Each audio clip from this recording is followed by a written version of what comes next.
Hello friends, मैं गुरु भाई Hindi wrapper. तो आज की इस वीडियो के अंदर मैं आपसे बात करने वाला हूँ कि जब भी हम कोई सॉन्ग तैयार करते हैं तो हम उसका फर्स्ट स्टेप क्या करने वाले होते हैं।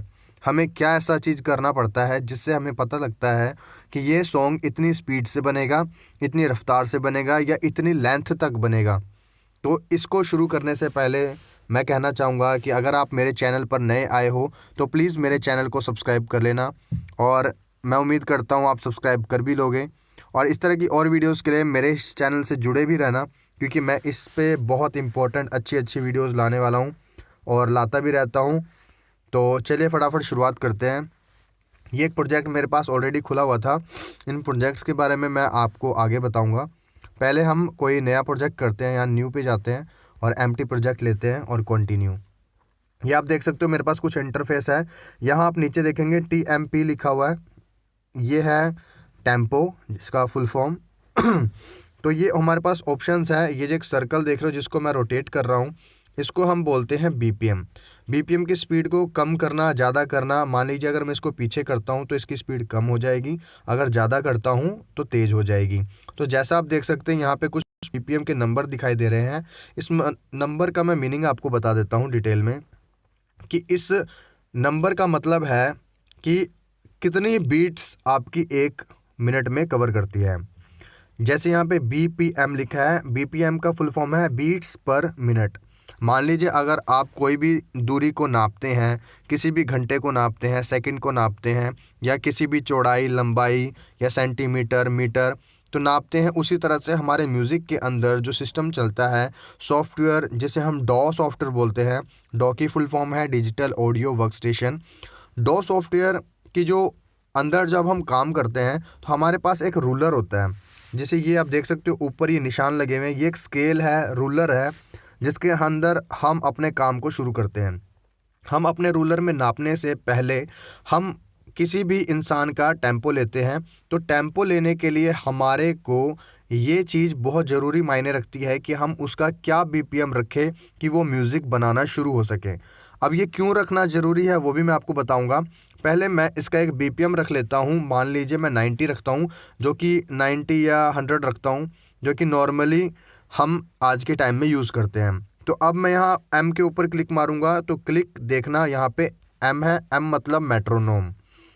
तो चलिए इसे शुरू करते हैं। प्ले करता हूँ, अब साउंड सुनना आप। तो ये साउंड है 1, शुरू से मैं बोलता हूँ 1 2 3 4, 1 2 3 4। जैसे कि मैंने पहले भी बताया कि जब भी हम कोई म्यूज़िक बनाते हैं तो हमें अपने डॉ सॉफ्टवेयर के अकॉर्डिंग हमें 4 की थ्योरी के ऊपर काम करना पड़ता है। हालांकि ये कोई इतना भी ज़रूरी नहीं, पर ये ज़रूरी इसलिए बन जाता है क्योंकि हमारे पूरे वर्ल्ड के अंदर एक होता है ना, एक विचार कि हर सभी के विचार एक जैसे हैं। इसीलिए 4 को एक मान्य दर्जा दिया हुआ है कि हमें 4 बार्स या 4 बीट्स के अंदर म्यूज़िक बनाना चाहिए। उसके बाद ही म्यूज़िक की वेरिएशंस हमें चेंज करनी है। तो चलिए इसको मैं आपको थोड़ा जूम करके दिखाता हूँ कैसे आइडेंटिफाई होगा। अगर आप देखो यहाँ पर लिखा हुआ है 2, जैसे मैंने यहाँ पे दिखाया 2 लिखा हुआ है, ऊपर यहाँ पे इस साइड 1 आता है। देखो किनारे में आपको दिखाई दे रहा है 1, और यहाँ पर दिखाई दे रहा है 2। तो ये है 1 बार और ये है 2 बार। फिर यहाँ से आगे आता है तो 3, इसी तरह से आगे आगे बढ़ता जाता है, 3 फिर 4 और यहाँ पे 5। तो ये इसी तरह से रेगुलर चलता है। वो इसलिए चलता है क्योंकि हमारी 4 बीट्स के अंदर जब प्ले होती है तो हमारा एक बार्स कंप्लीट होता है, यानी कि 4 बार्स के बाद एक बीट हमारी एक बार्स कंप्लीट होगा। जैसे कि मैंने पहले गा के बताया 1 2 3 4, 1 2 3 4। तो ये जो 4 कंप्लीट कर रहा है तो ये एक कंप्लीट करके दिखा रहा है। ये एरिया एक है जिसे हम एक बार्स के अंदर कैलकुलेट कर रहे हैं, और ये सेकंड शुरू हो जाता है। तो जैसा मैंने बताया है 4 बीट्स और 4 बार्स या 2 4, मतलब कि एक जो सिस्टम इनका है वो हमारे 2 के हिसाब से चलेगा। अगर मैं आपको शॉर्ट में बताऊं ही 2 4 6 8, अगर आपको आगे बढ़ना है तो 3 पे नहीं जाओगे आप, ना कि 5 पे, आप जाओगे सीधा 4 8 12 16। जैसे कि हमारे रैप म्यूज़िक में आप सुनते हो 4 लाइन्स बनाई, 8 लाइन बनाई, 12 बनाई या 16 लाइंस बनाई। उसी तरह से म्यूज़िक के अंदर भी बार्स वाला सिस्टम चलता है और बीट्स वाला सिस्टम चलता है। अगर आप अपनी बीट्स को बनाना चाहते हो या तो 4-4 बीट्स के अकॉर्डिंग अपने आगे बढ़ाते जाओ या तो 4-4 बार्स के अकॉर्डिंग भी आगे बढ़ाते जाओ। सिस्टम सेम ही है, बस आपको समझने का एक नज़रिया बनाना पड़ेगा, क्योंकि आपको ये अजीब लगेगा कि 4 बीट्स मतलब एक बार्स बनता है, तो 4-4 बीट्स में आगे बढ़ाऊँगा तो आप सोचोगे एक बीट एक बार्स बन गया। उसी तरह से मैं बता रहा हूँ कि आपको एक बार्स में नहीं बनाना, 2 बार्स में करो या तो 4 बार्स में करो या 6 में करो, 8 में करो, 12, 16, ऐसे में म्यूज़िक बनता है। तो ये स्ट्रक्चर ऐसे बनता है, आपको मैं आगे और डिफ़ाइन करूँगा तो आपको अब समझ आ गया होगा कि हमें क्यों करना है। अभी बेशक आधा समझ आया होगा, आगे आपको पूरा समझ आ जाएगा। अब ये बीपीएम हमने ले लिया 100, तो 100 के ऊपर मान लीजिए कोई आर्टिस्ट का बीपीएम लेते हैं तो हम इसके ऊपर गा कर भी देखते हैं।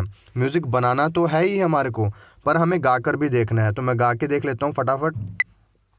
कुछ भी गाओ जो आपको सूट करता है इस बीपीएम के अकॉर्डिंग, जैसे कि हमारे बीट्स में होता है एक क्लैप की साउंड चलती है, ये क्लैप की साउंड है। ये रेस मेरी घड़ी से अगेंस्ट मेरा time, rap full time, time waste करना क्राइम, लिखना पहले सीखा फिर रैप किया ज्वाइन तभी बेस्ट मेरा फ्लो, परफेक्ट है राइम। तो ये मुझे ठीक लग रहा है, बिल्कुल एक्यूरेट है। अगर मैं इसको तेज़ करता हूँ, मान लीजिए कोई आर्टिस्ट बोलता है मुझे तेज़ गाना है, तो मैं इसे तेज़ कर दूंगा और सुनते हैं। रेस मेरी घड़ी से अगेंस्ट मेरा time, rap full time, time waste करना क्राइम, लिखना पहले सीखा फिर रैप किया ज्वाइन तभी बेस्ट मेरा फ्लो, परफेक्ट है राइम। तो यहाँ पे मेरी राइमिंग्स और बीट्स बिल्कुल मैच कर रहा है, परफेक्ट है। तो आप देख सकते हो इस तरह आपको फास्ट भी करना पड़ सकता है। ये बीट्स के जो स्ट्रक्चर है वो आगे आपको ज़्यादा डिटेल में पता लगेंगे। सिर्फ अभी मैं बीपीएम के बारे में और बीट्स को कैसे शुरुआत की जाती है और क्या चीज़ ध्यान रखनी पड़ती है और क्या है टेम्पो, उसके बारे में बात कर रहा हूँ मैं। इससे क्या होगा, जो आर्टिस्ट अभी गाना भी नहीं जानते उनको भी गाने का तरीका ज़्यादा समझ आ जाएगा। अब ये बीपीएम एक हो गया। अब उसके बाद ये टैपिंग सिस्टम देखो, ये टैपिंग अभी छोटा है, ये जो चीज़ देख रहे हो, तो ये टैपिंग वाला सिस्टम क्या है। अब देखो मैं इसके ऊपर टैप करूँगा, वो इसलिए मान लीजिए मुझे चुटकी बजाने की बहुत आदत है, मैं ताली बजाता हूँ या रिदम को पकड़ने के लिए मेरी एक आदत है, मैं ड्रम बजाता हूँ या टेबल को प्रेस मारता हूँ, तो वो बजाने का आदत छोड़ के हमें इसके ऊपर टैप करना पड़ेगा ताकि हमारा एक आइडिया निकल सके। तो मैं इसे शुरू करने के लिए टैप करता हूँ 1 2 3 4, तो मेरा बीपीएम आया 116.3। अगर मैं जल्दी जल्दी प्रेस करूं 1 2 3 4 तो ये ज़्यादा आएगा। अगर मैं धीरे प्ले करूं 1 2 3 4 तो 67.5। इसी तरह से आपको अपना बीपीएम मिल जाएगा। मान लीजिए कोई धीरे गा रहा है, जैसे रेस मेरी घड़ी से अगेंस्ट मेरा टाइम, तो ये स्लो है 78। उसी तरह से गाते गाते मैं बीपीएम भी चेक करूँगा और थोड़ा तेज़, रेस मेरी घड़ी से अगेंस्ट मेरा टाइम 155। अब थोड़ा धीरे, रेस मेरी घड़ी से अगेंस्ट मेरा टाइम 65। जितना स्लो जाऊंगा, अगर और स्लो, रेस मेरी घड़ी से अगेंस्ट मेरा टाइम, तो 55 आया था। और स्लो अगर मैं थोड़ा तेज़ करूं, रेस मेरी घड़ी से अगेंस्ट मेरा टाइम 126। तो देख लो ये फ़र्क होता है, हमें गाना उसी हिसाब से है जिस हिसाब से आपका स्ट्रक्चर है, पर बीपीएम को हमें फर्स्ट टाइम सेलेक्ट करना ही पड़ेगा ताकि एक पूरी बीट्स का निर्धारित हो सके। इसमें एक इम्पॉर्टेंट बात ये मैं कहना चाहूँगा, अगर कोई भी रैपर या सिंगर एक साथ गाना बना रहे हैं तो ज़रूरी नहीं है उनका बीपीएम अलग होगा। अलग होना ही नहीं चाहिए, क्योंकि अलग होगा तो वहाँ पर आपकी स्पीड का फ़र्क आ जाएगा। हालांकि बीट्स की स्ट्रक्चर को बनाओ ऐसा जैसे लगे कि वो स्लो हो गया, पर वो स्लो नहीं होता, वो एक स्ट्रक्चर होता है।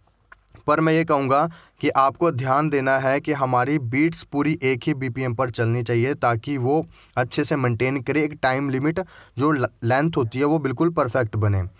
अब चलो आपको मैं प्रोजेक्ट दिखा देता हूँ। जैसे कोई एक प्रोजेक्ट है मेरे पास, ये प्रोजेक्ट को देखो, जूम कर रहा हूँ मैं, इसमें ध्यान से आप देखना कि कैसे कैसे वेरिएशंस चेंज हैं।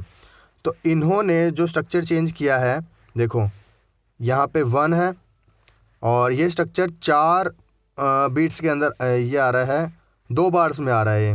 ठीक है, मैं जूम करके दिखाता हूँ। ये देखो यहाँ पे था 1 वाला, स्टार्टिंग में 1, यहाँ 2, उसके बाद क्या, ये देखो यहाँ चेंज है, दोनों में टुकड़ा देख रहे हो। ये टुकड़ा इसीलिए है ताकि अगर मैं कटिंग करनी पड़ेगी या बीट्स में चेंजेस करनी पड़ेगी तो इसके बाद चेंज होगा। जैसे कि यहाँ वेरिएशन देख रहे हो, चेंज है, समझ रहे हो। तो ये होता है स्टार्टिंग का। तो हमें ये चीज़ ध्यान रखनी पड़ती है कि हमें स्ट्रक्चर कैसे बनाना है। तो हम 2 बार्स के अंदर काम किया है, ये 2 बार्स, ये 2 बार्स, ये 2 बार्स। तो ये बना है देखो, 1 मतलब 2 4 6 8। तो 8 के बाद देखो बीट्स में चेंज आ गया है, ठीक है। ये थोड़ा सा मेरे से हिल गया, मैं इसे फिट कर देता हूँ, ठीक है। उसके बाद दोबारा देखो 1 2 3 4 4 आया है। तो 4 के अंदर यहाँ पे इन्होंने कटिंग दे रखी है थोड़ी सी, मैं इसे पूरा कर देता हूँ। अब देखो यहाँ 4 का गैप भी है, 1 2 3 4। तो 4 आ गया यहाँ पे, खाली छोड़ा हुआ है। उसी तरह से यहाँ पर म्यूज़िक में दोबारा ऐसे ही है, 1 2 3 4। तो ये जो 4 है ये हमारे कंप्लीट कर रहे हैं 8, मेरे हिसाब से 8 बार्स कंप्लीट कर रहे हैं। जैसे 17 यहाँ पे है, और यहाँ 17 18 19 20 21 22 23 24। तो देख लो 2 3 4 5 6 7 8, तो 8 बार से कंप्लीट किया इन्होंने। तो देख सकते हो इसी तरह से 4 8 12 16 के हिसाब से आपको चलना है। अगर आपको नहीं समझ आता तो आपको और जूम करके दिखाता हूँ। तो देखो यहाँ 41 आने से पहले ही ख़त्म हो गया है, तो जैसे कि 40 बार्स में कंप्लीट किया हुआ है यहाँ पे। तो आप इसको समझो कि 40 बार्स में क्यों कंप्लीट किया है, या तो इसका बीट्स का स्ट्रक्चर लास्ट टाइम बनाया होगा। वैसे तो ये बीट्स एक डेमो पर्पस पे अधूरी बीट्स है, पर मैं आपको दिखाने के लिए यहाँ पे दिखा चुका हूँ कि देखो एक यहाँ पे भी टुकड़े हैं, 2 3 1 2 3 4 4 दिखा रहा है ये इसीलिए क्योंकि आपको 4 12 16 के हिसाब से काम करना है। तो जब भी आपको सॉन्ग बनाना है तो ऐसे ही बनाना है। और मैं बीपीएम भी आपको दिखा देता हूँ, ये देखो बीपीएम, यहाँ इसका बीपीएम है 110। कोई और सॉन्ग का बीपीएम दिखाता हूँ, इसका बीपीएम है 122, और इसका भी सेम है।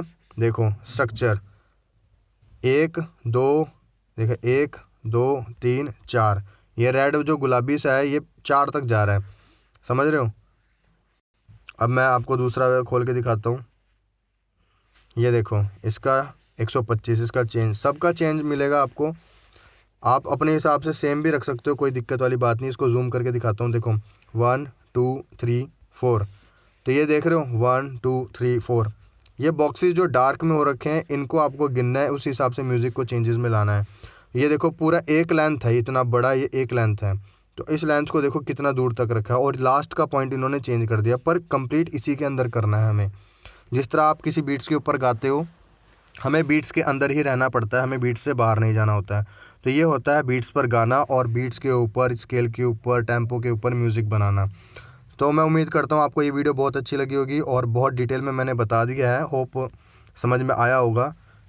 ये एक तरह से मार्केट में ये पेड क्लासेस होती है, पर फिर भी आपको मैंने इतना डिटेल में बताया है फ्री ऑफ कॉस्ट। मैं उम्मीद करता हूँ आप मेरे इस चैनल को सब्सक्राइब जरूर करेंगे और मुझे सपोर्ट करेंगे। और अगर आप सॉन्ग सुनना चाहते हो, रैप सॉन्ग्स के शौकीन हो, तो मेरे सॉन्ग सुन सकते हो, लिंक डिस्क्रिप्शन में है। So thank you, have a nice day. Channel को लाइक कमेंट शेयर और सब्सक्राइब जरूर कर लेना। So thank you, have a nice day, जय हिंद।